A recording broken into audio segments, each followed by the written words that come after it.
Today I'm going to be pulling the driver's side fender off, and I am going to be installing the inner fender wheel well, and I'm going to show you with the Ride Tech you're going to have to do a little bit of modifications on the upper control arm. So I'll bring you down here and I'll show you exactly what you need to do to get it going. So I already took out the fender before, so these bolts are relatively loose. So I'm going to show you exactly what you need to do. All I have to do is take off these two bolts, and then the fender should come right out. So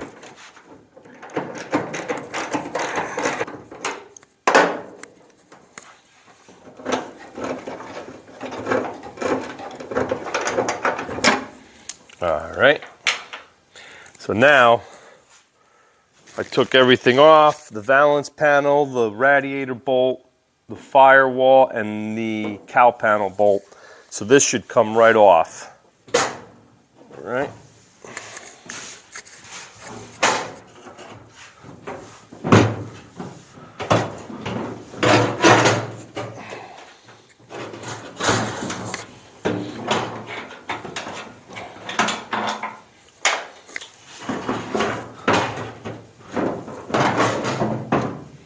Just like that.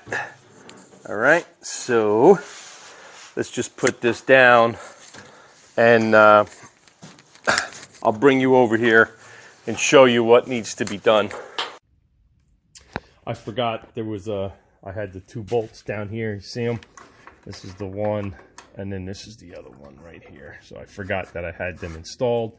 So you have these two bolts, this bolt here where the door is, cowl panel, firewall. This is for the inner fender.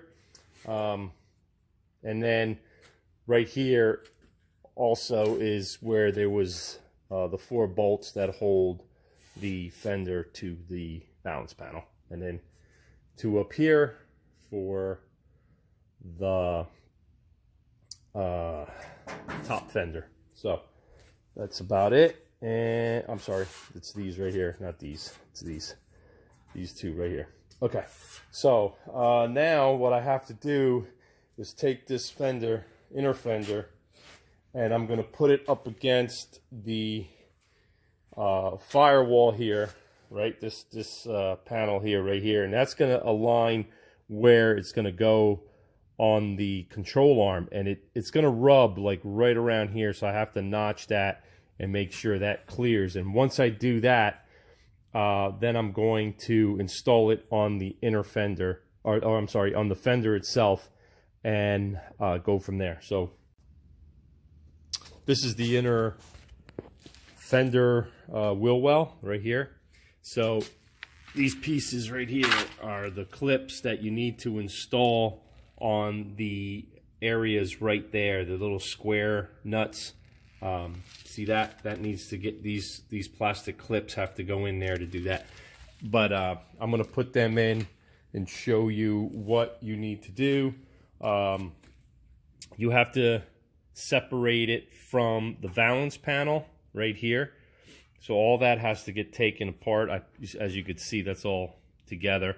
You have two bolts up here, and then you have, right now, you have one bolt here up against the firewall and one at the cowl panel. Okay, so you have to take that off. And then you have two down here, which they're not installed yet, but you have two underneath right here that hold the lower cowl panel to the fender. Okay, so those are the bolts that you need to take off. But in order for me to install the wheel well, I have to remove my wheel.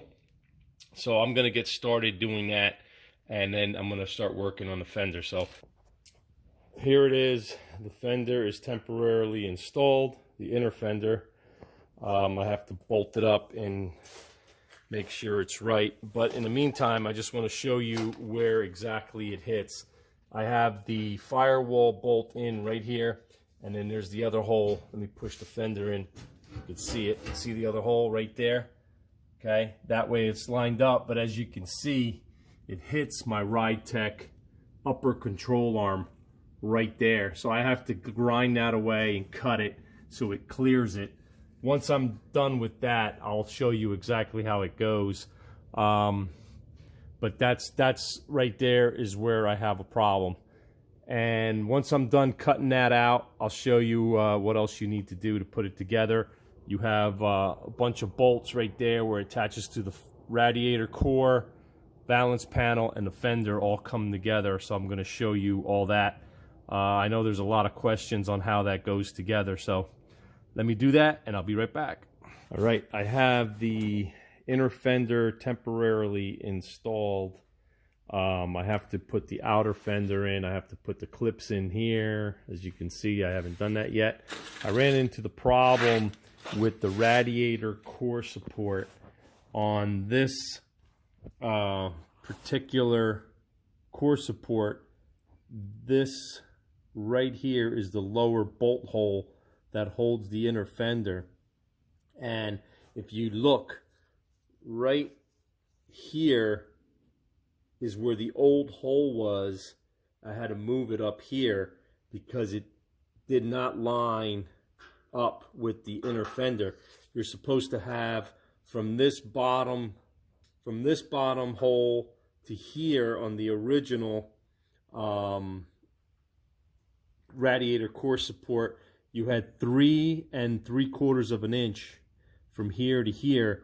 And on this radiator core support, you only had about 2 3/4, something like that. So I had to move it up a little bit more, filled it in with some weld. Now I'm waiting for the paint to dry, as you can see there. The other side went together, but it was still a little difficult to fit. So I had to drop the valance panel, as you can see right there. But that's not a big deal. I just want to put this together, make sure it lines up properly, and then I'm gonna start installing the outer fender. In the meantime, I'm gonna put that valance panel back up, and if I have to make any adjustments on the other side, I will. So let me do that and I'll get back to you.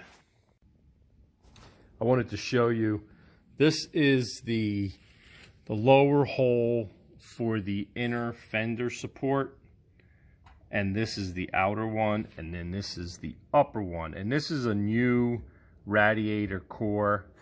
And the problem I'm having is I made this template right here, and those are the holes that the inner fender is supposed to mate up to.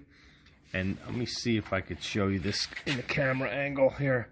So if I line up the holes, see the bottom holes right here are lined up, all right? And then when you look over here, that right there is off probably a good, what, 1/4 of an inch, I'd say. So that looks good all down in here. Sorry about the lighting, okay? I'm just trying to make it with one hand here. And then that, like I said, that right there is off about 1/4 of an inch. And this is the passenger side. So what I have to do is I have to weld that and then re-drill this hole. But this is stamped. You see how this is stamped right here? And that's going to cause a problem. But that needs to be done because you're actually pinching the metal to lift it up to get that to fit, and you're putting unnecessary stress on the inner fender. Again, this is the new radiator core support, so there is going to be some problems that you know, it's a repop. So I have the original one over there, so that's what I'm really going off of. Hold on. Yeah, see, this is the original one right here, and this is the passenger side that I'm working on now. And I'll just give you a quick reference, right? So if you measure from this point here, center, to that hole, you have approximately 3.5 inches center to center right there. Okay, and when you come back to the repop, let me show you. All right, so here I'm at the repop, and from center, which is approximately there to there, okay, you see that? I'm about a 1/4 inch short. I'm not at 3.5. I'm probably 3 1/8, 3 3/16 center. So that's where the problem is. This needs to come up another 1/4 inch right there, so it's at 3.5, and right where the tape measure is. See that? That's where the problem is. So if not, again, you're pinching the inner fender, and everything is fighting against each other when you do that. So let me fill that up with weld, and I'll be right back. Okay, I just got done filling that with weld. So I'm going to grind it, clean it up, and I'm going to make another mark and drill a different hole. So that way everything's going to line up properly. So just wanted to show you that. Okay, I just got done putting a coat of paint on it. Right here is the new hole that I drilled, and this is the bottom one. Let me show you the other side. All painted up. All right, there it is. See, everything's lining up. The paint's drying, that's why it's shiny right there. So anyway, that's what I did. Then I'm going to start putting it back together. Like I said, I did that to take the stress off of the inner fender. It makes it a lot easier to remove when you're painting. So if you have any questions or comments, let me know. I know on the 68 GTO, this right here gets cut off, but I want to make sure I get my new radiator because I'm putting an LS in this car. So I want to make sure that this is not going to get in the way. So if so, I'm just going to have to cut it with my grinder straight across. Like I said, this is not here on the 68 GTO. Let me show you on the original. See, it's not on there. There's no lip. So again, if you have any questions, let me know. I just received my inner fender on my driver's side, so I'm starting to put that together. My last video, I mentioned that it was on back order. I finally got it in. I made some adjustments, and we're putting it together. And I showed you the issues I have on the radiator core support. Right, so that's all done and taken care of. So now what I am going to do is start installing the fenders on the front end here. Once I put the fenders on, I'm going to conclude the video. So if you have any questions or comments, please let me know. This is what it looks like now. I'll just give you a quick demonstration. Got the 2 screws holding it in on your firewall over there. This hole down here is where it lines up with your lower cowl. I marked that area right there and cut that away from my upper control arm. And I also ordered, there is a leather plastic splash guard that goes there to protect it from scratching the frame. So that says it's coming today, so I'm going to be putting that on. And then you have the 3 bolts. Sorry about the lighting. One there, one down here, and one over here. Let me see if I could get better lighting in there for you. See that? Okay. So those are the 3 bolts that hold the inner fender in place. So now I am going to install the fender itself. All right. So now I'm getting ready to install the fender on the car, and just a little finesse to get it in there, especially around the wheel well here. So I just want to make sure I'm not fighting myself when I do it, making sure everything lines up so I could just slip it in.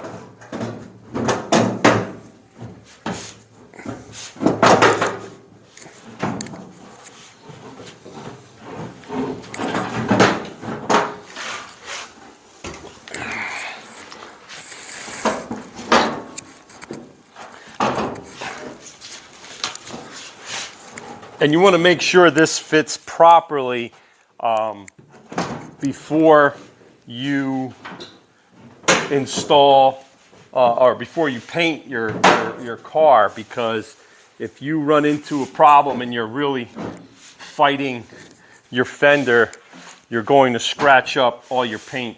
So just line it up, start your bolts finger tight, because you have to do a lot of adjustment here. It's going to give a lot before you start putting everything together, especially lining up your bolts for your inner fender and your fender. So just wanted to show you that.